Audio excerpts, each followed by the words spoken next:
Hi, I'm Greg. And I'm Leanne. Welcome to the Empowered Poly Podcast, where we give you the tools to help you feel more empowered in your polyamorous and consensually non-monogamous relationships by sharing what we've learned as relationship coaches and as individuals.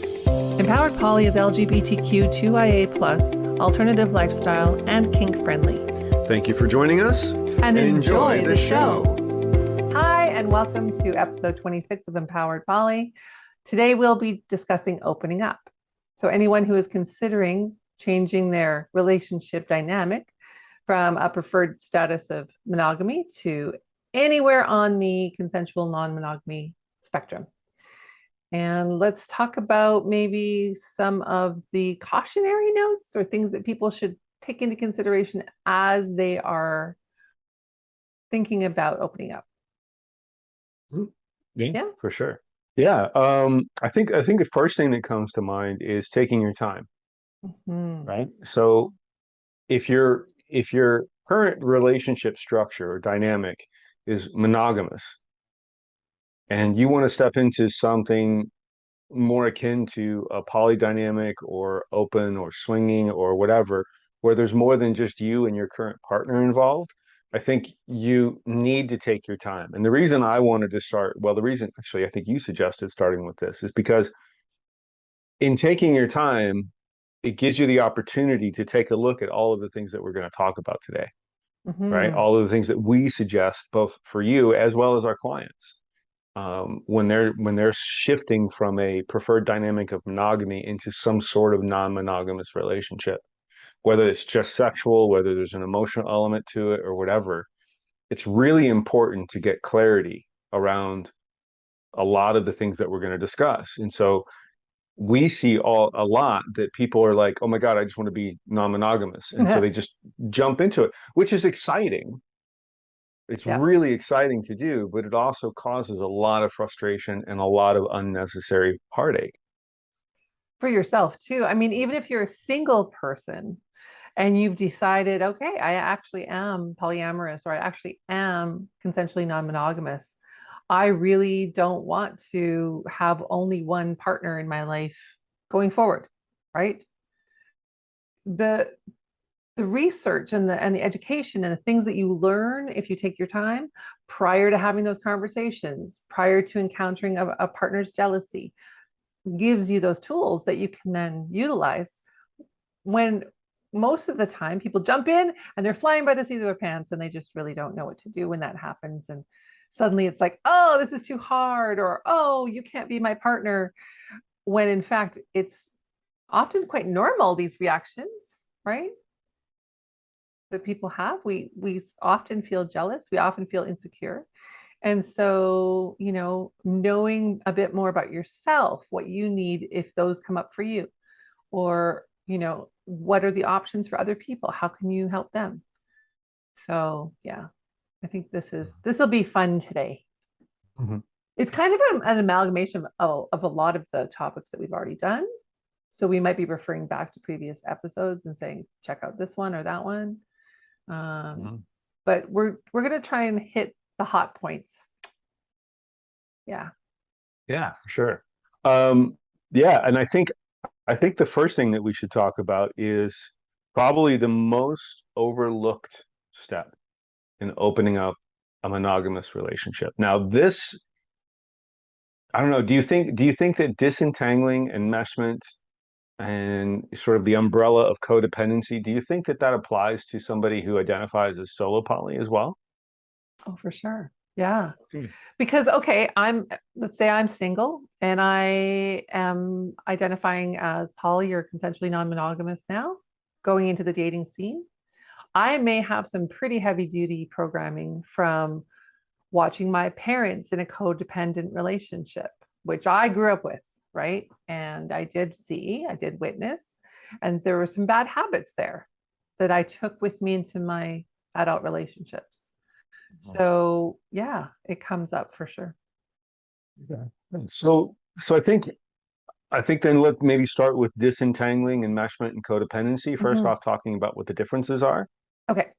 So my understanding is that codependency is an umbrella term, and it speaks more specifically to relationships where there is addiction or illness, that kind of thing. And that's sort of the code, that's sort of the umbrella term. And then underneath that, there's enmeshed relationships, right? And Mhm. so enmeshment means that so one of the easiest ways I can describe this is that everything is about the two of you as opposed to each of you, Mhm. right? And Can so I just you, go back on codependency for 1 second? yeah, sure. Because I think the definition is a bit more than what you offered, just because I think we kind of shorthand it. But for Yeah, those let people me who really actually, don't know, yeah, maybe we should read it. I'm going to read it. Okay. So bear with us here. A codependent relationship is a kind of dysfunctional relationship where one person is a caretaker and the other person takes advantage. Codependent relationships are extremely common among people with substance use issues. And that's from fortbehavioralhealth.com. And so, and that's the first result I got when I Googled codependent Yeah, I have one here relationship. too that's a little bit more broad that talks about psychological reliance, right? Mhm. Yeah. And the caretaking person might have all very good intentions, might not, have any sort of desire to take advantage, but they have a desire for being needed, Mhm. and then they become dependent on being that go-to person. And Mhm. your definition mentioned addictions, Substance right? abuse. Yeah. Substance Yeah. abuse. And then Yeah. there's also mental health concerns or chronic illness, or Hmm. even just sort of that mental state of submissiveness can be part of it, right? See it a lot in the kink community. And when you take advantage, it might not even be malicious, although there certainly are examples of that, right? So, for example, someone might be dependent on someone for care and they're taking advantage of them financially, that kind of thing. Um, and they may even feel entitled to that, and they might have good reason for it, et cetera, et cetera. But it's that dysfunction at that point. So sorry, I needed to get more information about codependency out there. Yeah. It's something Well, I we think it's talk about a lot, but we don't really ever talk about the definition.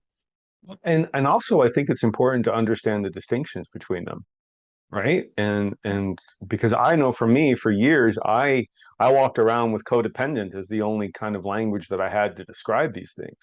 Right. And turns out that it's not inaccurate, but it's not completely accurate. Um, Yeah. in Yeah. that there, so for codependent relationships, and I guess the co is the bit, right? So one person might be taking care of another person, but there's still very much a dependency on both parts. Because if the person being taken care of doesn't need to be taken care of anymore, well, then what happens to the caretaker? Who am I if I'm not taking care of you and rescuing Exactly, you and exactly. helping you? And then the We see that victim a lot in our or the clients. yeah, and then the Yeah. person being taken care of, right? They could have a fairly big victim story too, and actually both of them can. But Mhm. in this case, for for the sake of talking about the person being taken care of, their victim story could say that they don't have any value unless there's somebody taking care of them, Mhm. right? A lot of I So can't. I I can't. I can't, or can't. I can't. I just can't do that. I just Yeah. won't, I'm not capable of doing that. And so then Mhm. the enabling is the word I was looking for, enabling. So then the enabler, in this case, the caretaker then comes in and provides, right? Yeah. And Yeah. so that's kind of the codependency. And what I We've been guess in what those we're situations, haven't we? absolutely, yeah, for Uh-huh. sure. I've been on both sides of those situations. Yeah. Um, what we're speaking about specifically, though, I think is enmeshment in Hmm. relationships, right? So let's assume that both people are functioning people that there's little to no addictive tendencies or substance use issues or anything else like that.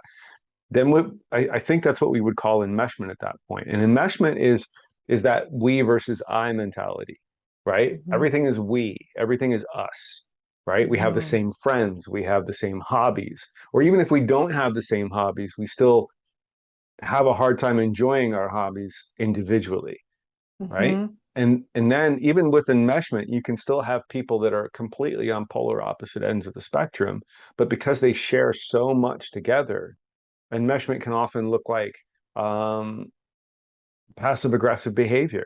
I don't really want to go do that thing, but I'm going to sacrifice myself and do it anyway because my partner wants to do it, Hmm.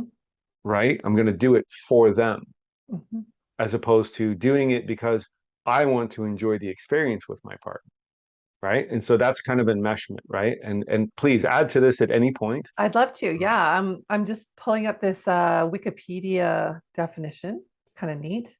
So it was a coined phrase by Salvador Minichin that describes families where personal boundaries are diffused, so very porous or non-existent, Yeah. subsystems undifferentiated. So you lose your sense of self, right? And Mm. people talk about that all the time in relationship.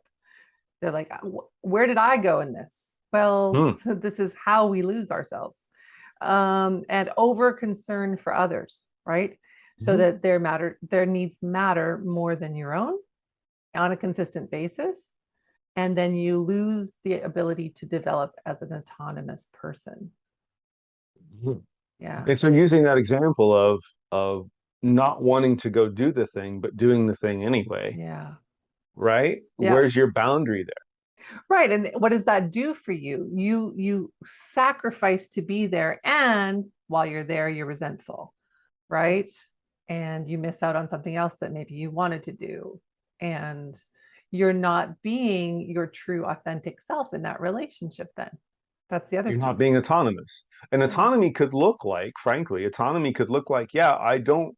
So in your head, you could be thinking, well, I'd rather go do this thing than this thing, Hmm. but this thing is really important to my partner or this partner. And so Hmm. I'm going to consciously, Choose it.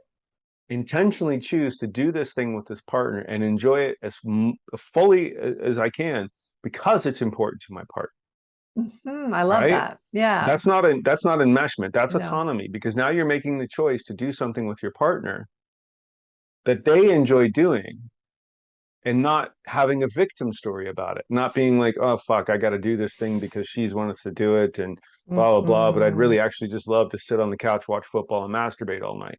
You know, but the Yeah. reality is, and sorry, that was so gendered. I just realized that. But anyway, whatever. It's very gentle. Well, maybe I want to sit on the couch and masturbate all night to football. Yeah, you never know. It's Maybe happened.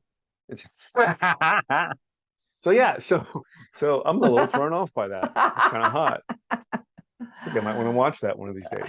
So anyway, so yeah, so I Oh, think the games. yeah, I think the reality is that it can show up in many, many different ways unconsciously. Yeah. And I think one of the things going back to the top of the podcast, which was taking your time, take your time to identify those areas of enmeshment. Take your Yes. time to identify the things that you do individually that that play into your victim story and that have built up resentments over time. Yeah. Do you always have to go to the thing with your wife or your partner or your spouse or whatever that you never want to go to? Hmm. And is that just a story that you're telling yourself, or is that an expectation?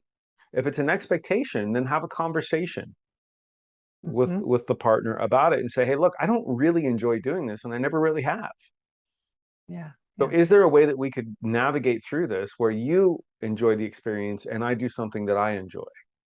Or can I put conditions on it? I'm going to go for an hour and then I'm going Yeah, to take myself home, and you can take an Uber, or, get a ride, right? exactly, exactly. Or Negotiate, I'm negotiate, or, negotiate. or I'll see or I'll join you later, Yeah. right? Yeah. As I'll show opposed to up for being there. dessert instead of Yeah, dinner. there we go. There we go. I do that a lot because I can't people for very long.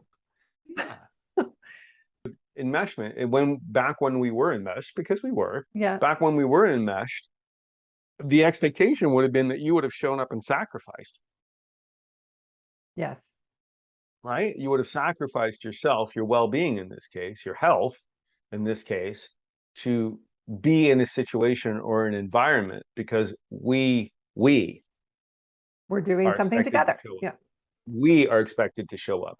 And Mhm. that actually leads, I'm going down a little bit of a rabbit hole here. You ready? Okay. Okay. Oh, surprise, surprise. Yes. Okay. Okay. You got Yes. your goggles on here. All right. I don't know Okay. why you I'm need I'm in. goggles. I'm in. I got my little Okay. light. Okay. You got your little light and your goggles on. You ready? All Mhm. right. Enmeshment can also happen when we place more value on the expectations of other people about our relationship too. Oh, outside people, Yeah. external influences. Yeah. So using that party or family, Mm-hmm. right? So the expectation is, I mean, how many times have we heard stories or seen or experienced this where you go to a family dinner and both of you go to a family dinner, even though one of you doesn't really want to go, Oh, all the time. but you feel obligated to go, Mm-hmm. right? And that obligation doesn't necessarily come from your partner, but it might come from the family, Mm-hmm. right? I don't really want to be in this environment with these people, but because they're my wife's family or my partner's family, I'm going to go. Yep. When the boundary could be, hey, look, I'm not going to go to this one, but maybe I'll go to the next one. Or the boundary could be, I'm going to go, like you said, for an hour, or I'll be Mm-hmm. there an hour late, or whatever, or I'll spend less time with these people, Yeah. right? With And these so I don't, people. Ooh, sounds very yeah, scary. yeah. And just for anybody listening that's in either of our current families, this isn't related necessarily, wholly or completely to you guys, but it is true that there is that element of external expectations placed on relationships, and that Yeah. kind of plays into couple privilege and couple expectations and all of that stuff, Okay, so right? right now let's just drop quickly into the solo poly point of view where this could come up. So the plus one, right? You're going to a Mhm. wedding. There's always the plus one. Who are you here with is the first question, right? Yeah, yeah. Where's your date? Who did you come with? Right? Who are When you are going you to getting take? married? When are When are you you getting getting married? married? Yeah. And for the solo poly person, this is an this these are non starters. There's nothing to really say to those, right? Mhm. And unless you're willing to educate people around you and say, I'm polyamorous, but that doesn't mean I do everything with someone else, right? I like to enjoy these things by myself. I like to dance on my own on the dance floor.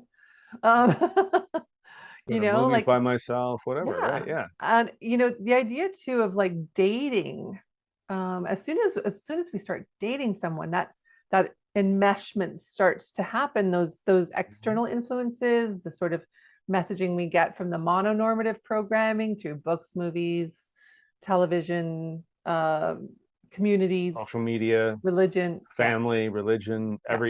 literally Everything. everything. It begins when you start dating, right? As soon as the Mhm. dating becomes serious enough where you're, regularly seeing someone. So the expectation would be they would be at that wedding with you. Or, where's Dan? Why isn't Dan with you? Yeah, is everything okay with you guys? Yeah. Mhm. And, and we've that, we've had that a couple times, right? yeah, yeah. As And we we've started had to that. disentangle and show up to things on our own, people were like, "Is everything okay? Are you guys "Oh, okay? we're great. We're We're fine. great." We actually Yeah. love this because we're now stepping into autonomy and Doing honoring things that each we actually other's. want to do, as opposed to things that we might feel obligated to do on a regular basis. It's Yeah. interesting that you say that because that couple, everything begins with the couple. It's interesting that you say that because one of the things that I talk a lot about with my clients, and one of the tools that I've used that's really been effective in disentangling for me, is I versus we. Yeah. And so I want to go back to the couple thing, right? You have two eyes, right? Two people. Di Two eyes, yeah. So you Yeah. have two people. Then for those that are listening, I keep thinking a lot of people listen, so you can't see my hands. But anyway, so you have two individuals, two eyes, who then come together and create a unit or a couple, and that then becomes a we. So two eyes become a we, Mhm. right? And then from that moment forward, seemingly everything becomes about we. We're going to do this, or we're okay, or we're not okay, or we went and saw the movie last night. And that's a really good example of how I invite clients to take a look at things. And I'll use the movie as an example. So when you're sharing your experience of watching a movie with somebody else, and it's not contextually necessary for you to share that you might or might not have been with somebody else when you're doing it, what is the default we all about at that point then? Mm-hmm. Right. So for instance, hey, we just went and saw Top Gun last night. We loved it. It was fantastic. It was an amazing film. We absolutely loved it. We thought it was great. We loved this part, and we loved this part, and we loved this part. And then afterwards, we went out for a drink, and Yeah. And then afterwards, we went out for a drink, and it was a really fantastic night. Right. and And when so, we have multiple partners sharing the weave story can do two things. It can sort of trigger that jealousy, feeling left out, experience for your other partner, and Mhm. it can also kind of hold up the coupledom, right, Mhm. of the experience and negate the personal experience, which I think is what you're getting to next. It is. So the way I suggest people frame that sentence or that statement is I went and saw Top Gun last night. It was a Mm-hmm. fantastic film. I really enjoyed this and this about it. And then afterwards, I went out and I had a really great drink at this really cool little bar over on 7th Street that I highly recommend you go to. Mm-hmm. So at no point in that conversation or the sharing of that experience was it contextually relevant for me to explain that I was with someone else or not. Mm-hmm. Now, had somebody said, well, were you with anybody? Then I can say, yeah, absolutely. Steve and I went together, right? I don't know why it's always Steve, but it is. Steve and I Mm-hmm. went together, right? And He's that Steve, male partner you have yet to meet. exactly. He's out there somewhere. I'm going to find Come, him. Steve. Steve, come to me, Steve. Uh, So yeah, anyway, yeah, exactly. And the right. And idea so, too of you know, when we shift out of that unit language, the mental will follow, right? Like it might be a struggle at first, it is a struggle right? because We're it's so so ingrained in us, habitually, yeah, we're so right? used to we all the way home. And one of the other parts we all the way. I'm on cold medicine today because I have this sinus thing going on. Oh no, don't explain it. No, no, don't explain it. It's great. Leave it exactly the way it is. Don't let the people know what your secrets are. You're just funny as fuck. That's what it is. Oh, thanks, Um, honey. and actually kind of derailed me because I was going to actually go on about the I versus we thing. So one of the other parts of this I versus we thing so let's say for instance you're at a social situation with your partner and you're talking about going to see that Top Gun movie or having that drink at that club or whatever, and you're using the I statements, and your partner was the person that was with you during these experiences. It's also valuable for your partner to do the work around disentangling from the need to be a part of that narrative when it's being shared with other people. Hmm. Because we've heard this before too, where partners are like, yeah, but you didn't talk about us or we or me. Like you acted like I wasn't even there. Or somebody And posts about it on social media, sharing it from yeah, their perspective, and the other person is like, "Why didn't you mention that I was there?" Now, there's a couple of different ways into that. One is the disentangling is super valuable. The other is like, let's look at why the need is there to be included. And do you have the capacity to share about that experience in your own way, whatever you prefer? And if you Mhm. want to include that person, as long as that person is out as your partner and it's a publicly known thing, because some people are still closeted poly or closeted CNM, right? Then you can share it however you feel comfortable. Right. And So that's, in that situ yeah, go yeah, ahead. so in that situation, what maybe would be a healthier choice to make is that okay, so this person my partner is sharing their experience. I happen to be with them at the time, and so then I might say, oh yeah, I went to that too, and I thought it was amazing and wonderful as well, Mhm. right? And so there's that disentangling, that pulling apart of the we structure of the unit structure, right? And that's very scary for people. Extremely scary. It's probably, I would say it's probably the scariest thing that I see. It's the one thing that consistently in my work with clients who are opening their relationship, it's the one thing that it's the one pain spot that's probably the hardest to overcome and to work through and to So manage through. I just want to touch on why that is. And I think it's because of our lack of value of the individual in our society. Mhm. We value individualism when it comes to capitalism, but we don't value it when it comes to relationships. And worth is tied into that. You're worth more if you're partnered because someone thinks you're valuable. It's almost like a little stamp of approval. Bing, you know. Mhm. And that isn't true, but we are taught that, and it's supported in so many ways societally that it's messaging that we can't escape, right? Mhm. So where do we find value in autonomy?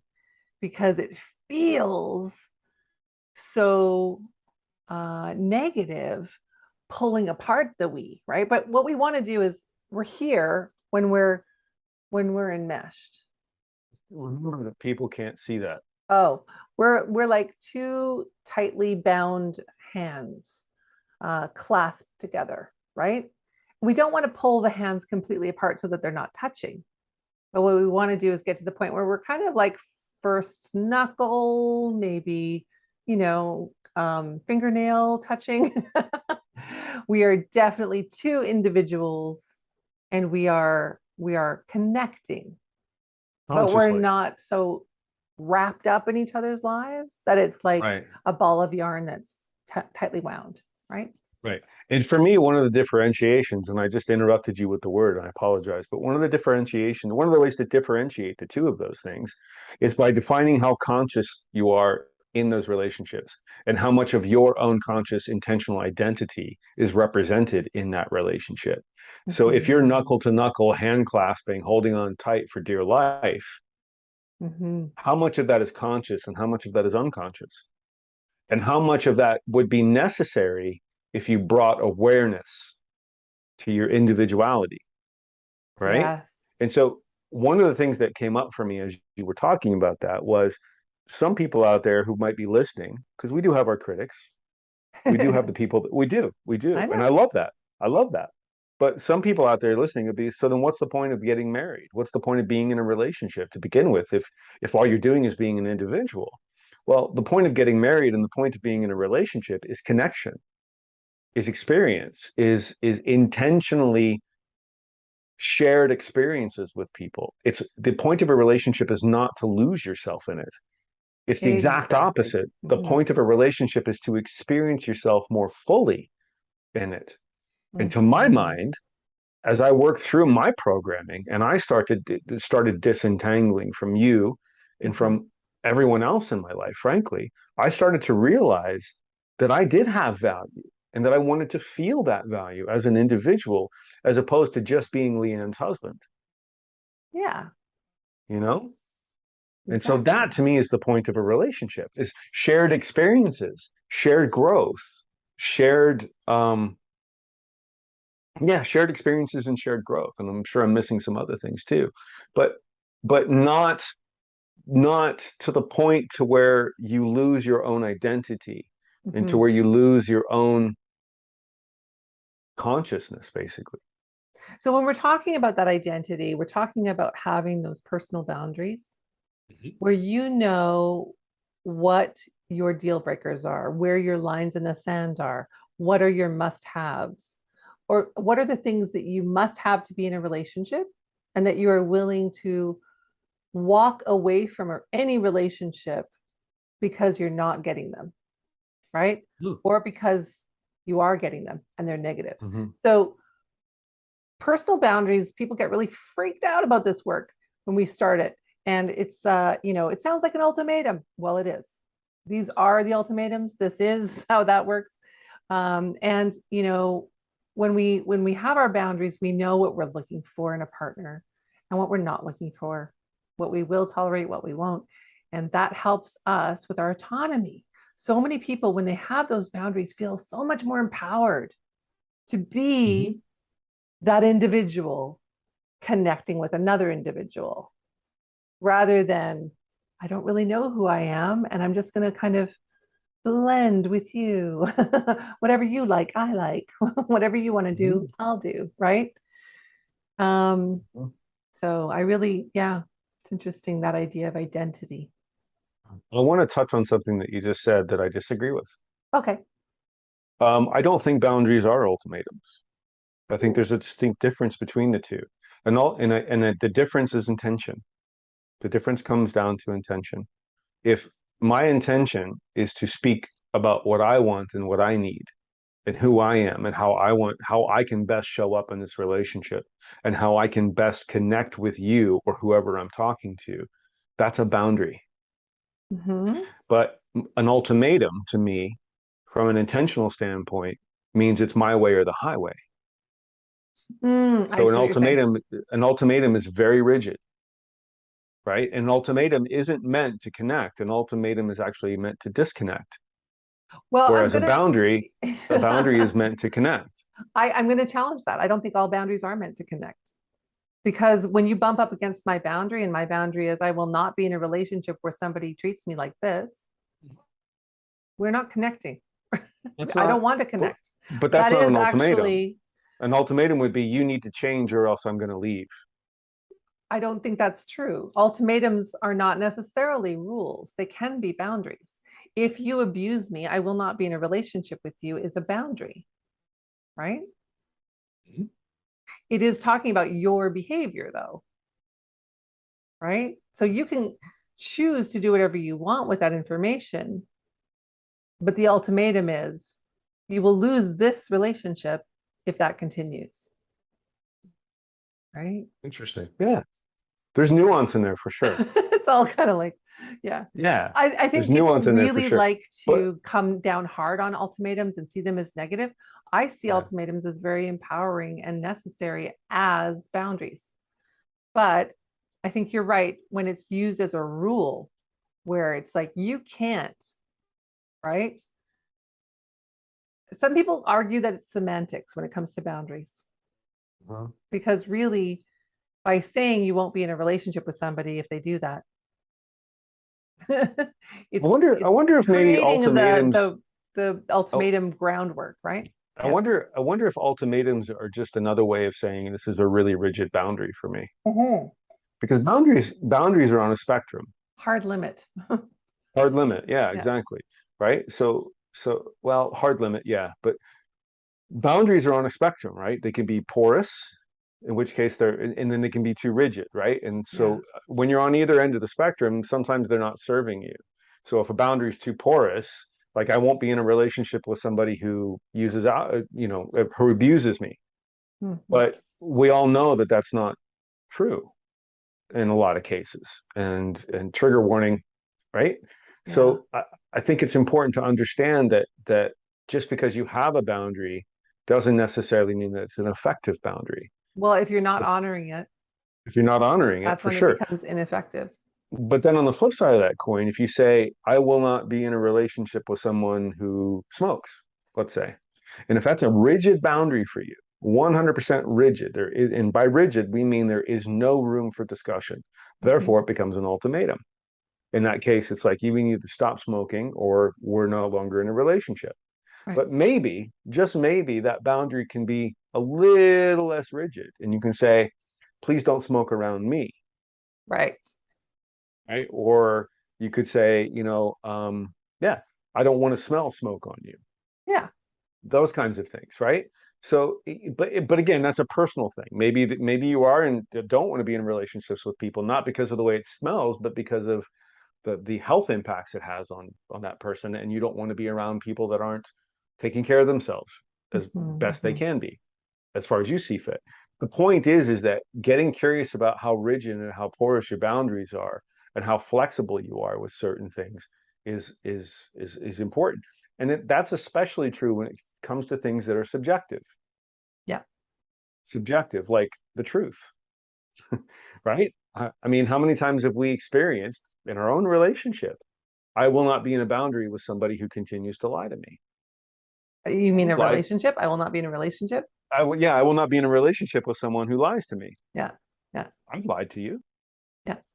and you've told me that. That was a boundary for you. Yeah. But yet here we are still together 6 years later. And the So reason for yeah. that is because of that flexibility of that boundary. But because of the the context and the caveat is nuance of it. here that it's only ever something you negotiate with yourself. It's not Exactly. up for discussion with other people. They don't get to weigh in on your boundaries. You Exactly. decide what's porous, what's rigid.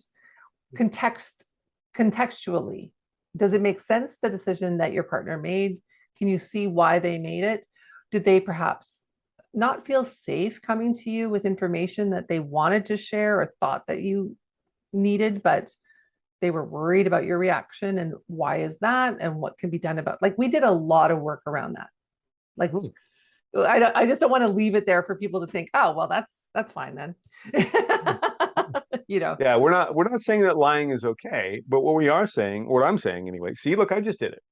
What Mhm. I am saying is that and that's a really good point actually that you just made, which was it's up to you to decide the rigidity or the porousness of your boundaries, no one else. Mhm. So in that situation, where somebody would lie to you, and that's like, you know what, that's a boundary for me. I need transparency. Well, maybe, like you said, maybe there's some work that you can be doing if you identify it on helping to create a bit of a safer space for your partner to feel comfortable sharing certain things with you. Now, that Mhm. doesn't mean that they're any less responsible for their behavior, but what it does mean is that maybe you can play an active role in getting them to open up to you a little bit more. So I think one of the interesting things about boundaries, just to kind of circle back into how this relates to opening your relationship up, is boundaries basically are about where you begin and somebody else ends. And so they are integral to establishing your identity as an Mhm. individual, right? Going from the we to the I, right? Mhm. Because boundaries are all about I statements, right? I will do this, or I won't do that, or I will only be in this, or I will not be in this, right? And so those Mhm. are all I statements, and it's really important, and that's a that's a huge way to open your relationship up and give each of you permission to explore and get curious about your own autonomy, your own individuality, and what matters to you. Yes. The idea of getting curious about yourself and your partner, particularly opening up a previously monogamous relationship, but also entering into consensual non-monogamy or polyamory with someone, right? That you've just met. Either way, getting curious about what they are fearful about, what they want, what they need, what are the must-haves, you know? Trying to discern what are their boundaries, where did their needs start and end, and how they're different from yours, and negotiating around those differences. You don't have to be on the same page with everything, but you do have to have enough commonality that you can negotiate an agreement that you both want and value, right? So when we're talking about getting curious, I find with a lot of my clients, they say, well, I was curious, I asked a lot of questions, but they were getting curious to condemn. They weren't getting curious for the sake of Understand. learning and understanding. So immediately upon receiving an answer, they weren't I mean, creating a safe space anymore. They were judging and talking right. about how they shouldn't be feeling that way or doing it that way or wanting that, Hmm. right? And so that shuts down communication. So that's another piece to this, is the communication aspect of things. Hmm. Let's talk about that for a second, the Yeah. communication bit. So that's, I think, probably the second most overlooked bit in at Yeah. least in my experience with helping couples open up their relationship is communication. So Mhm. the way I kind of explain it is this: going from a monogamous relationship to a relationship that is anywhere on the consensually non-monogamous relationship spectrum. This applies more so the farther poly you go. So the more emotions that become involved. This applies more. This what's the word I'm looking for? Shit. Uh, Example, whatever you want to call it. I don't know. Okay. Anyway, it'll make sense in a second. Okay. So I often tell people that monogamous relationships are like your living room. The furniture stays the same. There's no need to ever change it or move it around. Mhm. And you might do some cursory cleaning underneath the furniture, but chances are, most of us anyway, I don't know. I'm sure there are some people out there that don't do this, but most of us don't really pull the furniture out and clean it all that often underneath or behind it, or especially if it's a large cabinet or whatever. Mhm. right? That's really heavy to move or hard to move, right?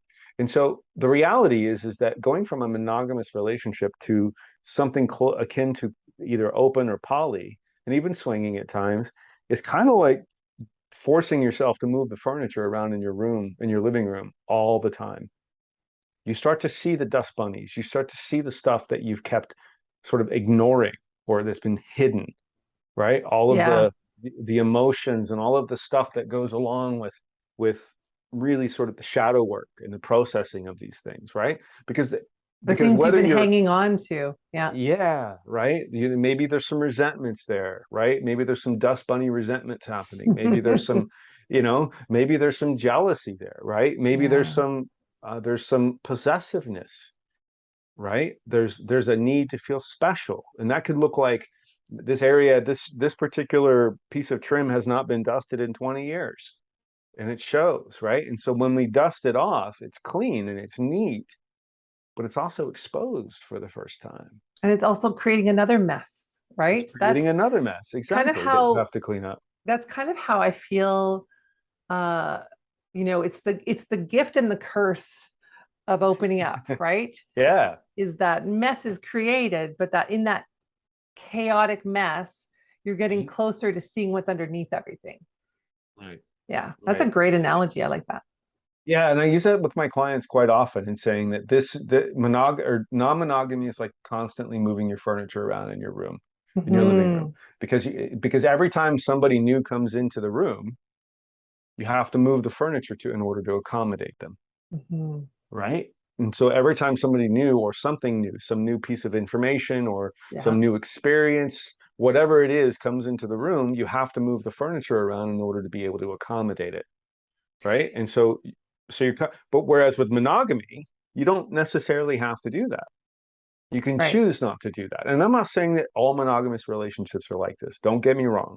I'm not saying there are plenty of monogamous relationships out there that people moving the furniture around all the time. Absolutely. Doing the But work. Yeah. but exactly. But in my experience with people who are challenged with opening up, one of the top reasons is because of that furniture moving bit. Now, the reason that it becomes so challenging is because we oftentimes don't develop our communication skills, Hmm.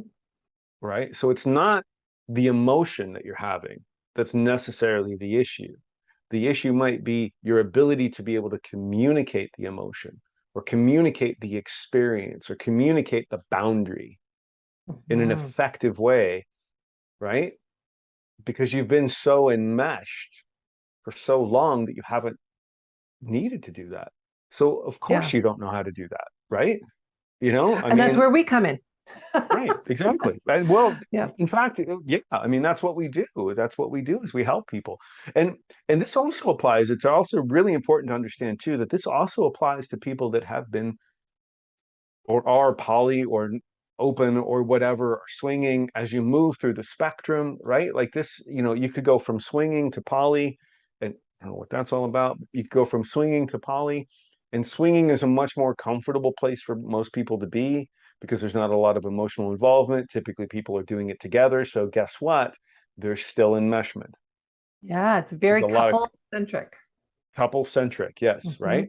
Right? Hmm. Not always, but most of the time. In Well, fact, and most clubs won't yeah, even entertain single guys going in. single guys in Single women, particular. Yeah. yeah, single women, of course, but but the point is that it's still a very couple-centric experience Yeah. for a lot of people. But then once you get onto the poly side of things, that tends to become less couple-centric. And frankly, I think it Well, needs to be. I don't know about that. Like I look at things like the idea of opening up a closed triad. So I have clients that are going through that, and that is super challenging. There's so much safety in having the awareness that you're committed to your partners and they're monogamous to this triad. When I say monogamous in this case, it's not truly monogamy, obviously, but but they're staying within the triad, right? And once they try to crack that door open for them, the same experiences, the same insecurities, the same feelings of jealousy and worthlessness and questioning, am I enough, all come up. Mhm. And now we need good communication tools for sure. We need to be able to communicate in a way that our partners can receive what we're trying to say to them, because that's what we want. And in a way that promotes connection, not disconnection. And then we also need emotional management skills. Like, how do we navigate the roller coaster of, one day I'm feeling a lot of compersion and delight that my partners are happy with someone else or wanting to explore this attraction to someone else. And the next day I'm steeped in jealousy and FOMO and I don't know what to do with myself. Right. But that can happen in any context of opening up. Right. Whenever anybody Exactly. is trying to change the relationship dynamic to a more open state. Yeah. To something different than what it is. Yeah.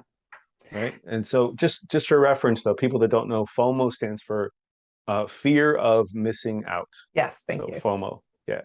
Yeah. It's interesting that you mentioned that because I think it's the emotional management piece, articulate and the emotional management and the emotional articulation piece are really core foundations in the communication of or in effective communication, right? We need to be able to Mhm. manage and understand our own emotions before we can effectively communicate them to other people, right? Because if we're in a state of hyper or hypoarousal, right? So we're either just completely reactive or we're completely shut down. Mhm. Neither one of those places is good ground for us to be able to advocate for what we want, need, or what we're thinking or feeling, Mhm. right? And so we need to stay within what they call the window of tolerance, or at least try, and then kind of broaden our window of tolerance over time. But something that was interesting to me that you mentioned was compersion, and I Mhm. want to point something out. And this is really important because What maybe is somebody's what is compersion first? uh, I didn't define okay, it. yeah, I do. I'll definitely mention that. Thank you. But maybe you're listening to this and you've done a whole bunch of research and you read all the books and you've come across the term compersion. But for those of you that don't know what it means, basically compersion means feeling joy or happiness for your partner's joy or happiness, essentially is what it means. And it's particularly about your partner's joy and happiness with another romantic partner or intimate partner. Right. Exactly. Yeah. And so I just want to make it clear that compersion doesn't have to be a goal. You Yeah. don't have to get to a place of compersion in order to be doing non-monogamy. That's right. And you know how I know that? It's because you went Because through I've it. been doing this for 16 years Yeah. and I still don't feel compersion very often. It doesn't mean that I don't feel it occasionally, Yeah. but I don't feel it very often. And Yep. I've come to understand that that's just the way I'm wired, and that's okay. It doesn't mean that I'm not happy for you. It just doesn't mean that I feel this overwhelming sense of joy in certain areas of your life and the choices that you make. Right. Right? And that Yeah. needs to be okay. And I need It anybody is. listening to this right Yes. now. Right. But I need to, I hope, I don't say I need, sorry, language. Um, it's funny. I'll chastise myself for using the word need, but I'll drop a fuck like you wouldn't believe. Anyway, so I would invite people that are working through opening up who might think that compersion is some sort of holy grail Mhm. goal that they need to get to in order to be doing shit right. I would invite you to tell that narrative to fuck off because it will do more harm than good Mhm. because there's so much shame wrapped up in not doing it right. There's so much pain and heartache and struggle and frustration in not doing it right. Mhm. As long as you're willing to openly communicate, you're being transparent about your interactions, you're sharing your Mhm. needs and your boundaries and you're showing up with kindness, compassion, and curiosity, then if you want to use the word right, then go ahead. You're doing it right. I don't really like that phrase. I don't like right and wrong when it comes to relationships or Yeah. emotions, but you're trust me when I tell you that in my experience, you're doing it in the healthiest way you can. One of the things that I just want to touch on, because we do have to wrap up here, is what we use for ourselves in terms of communication to mitigate triggering those big emotions or reactions, and to kind of respect the privacy of other people's relationships. And that's a limited information agreement. It's not a don't ask, don't tell. And I think we might actually do a podcast on the limited information agreement at some point. So I'm just going to leave it there. If you're curious, you can always reach out and we can talk about what that is. But it's just a way of not overwhelming your partner with that new information about what's going on in your other relationships, right?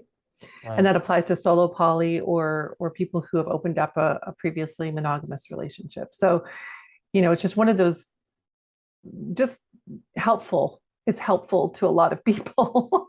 Yeah. Well, I see it all the time where oversharing is habituated, and it's like ingrained in how they think poly should be. And transparency is not the same programming. thing. That's Yes. mononormative programming, because we are programmed that if we are in a relationship, that we have to know everything about every part Yes. of each other. And we're entitled to it. And we're entitled to it, exactly. And we're not entitled to anything.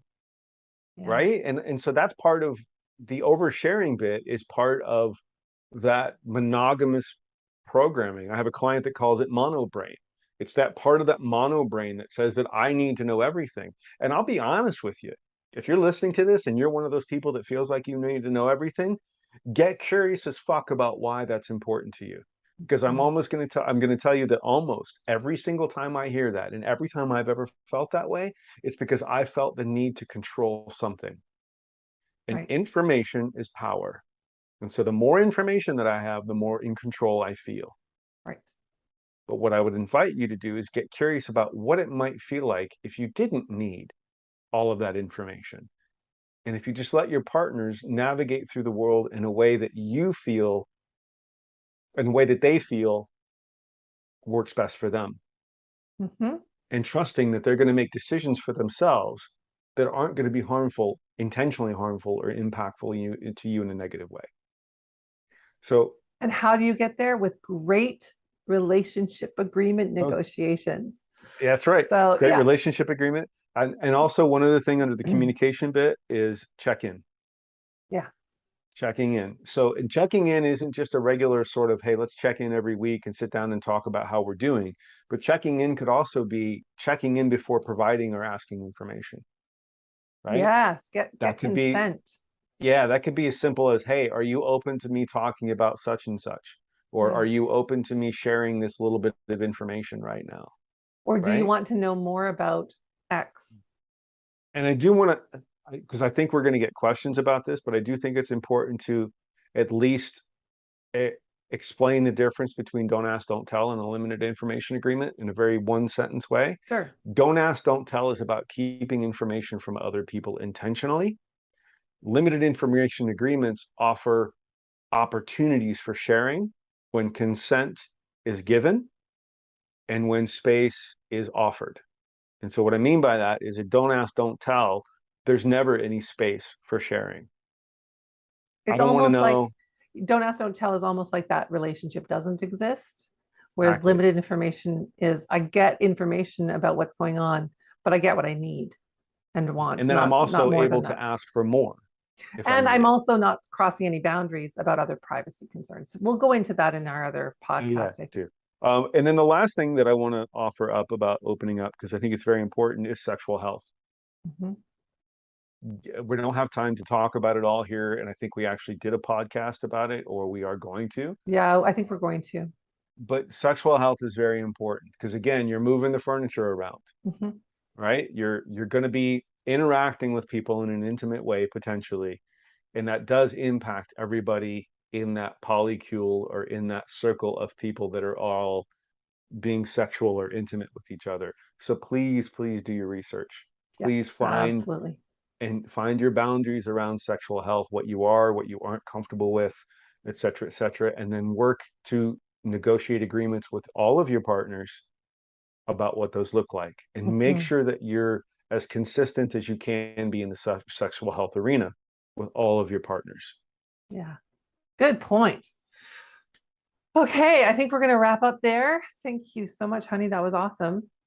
It was great. And just for pure transparency's sake, this is one of those podcasts where we were like, do we really want to do this today? Right? Right. Well, But I love these because I get so fired up after we start doing it. I'm like, oh my God, and then there's this, and then there's that, and blah, blah, blah, and it's like, fuck, why do I ever feel resistance to wanting to do these? it's kind of Because I like, just love it. yeah, it's kind of like exercise for the mind, for us. And I love Yeah. the exploration with you and just, jamming on a topic for an hour and a bit. So thank you. Thank you. And thanks to everybody that's listening or watching. And, obviously we have all of our contact information. And if you want to work with either one of us, let us know. We're happy to help you out with anything as far as opening up goes, whether that's boundaries or agreements or, Or all of it. communication, all of it. Yeah, absolutely. All of it, anything or all of it. So let us know. Hit us up. And remember, Choose love. and keep it kind. We'd love to hear your comments, questions, or topic suggestions, and don't forget to subscribe. And you're invited to join our Facebook group, Empowered Poly Relationship Support and Advice.